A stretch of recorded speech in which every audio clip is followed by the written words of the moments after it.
पवन सिंह भोजपुरी के superstar actor singer के अपने खास साला बाबू आदरणीय रेस्पेक्टेड हमारे विक्की सिंह जी, आइए विक्की बाबू, आपका भी बहुत बहुत स्वागत है।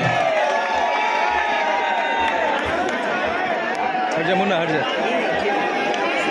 इन्हीं के फिल्म के बैनर तले आजकल श्री पवन सिंह जी की ज्यादा फिल्में आ रही हैं।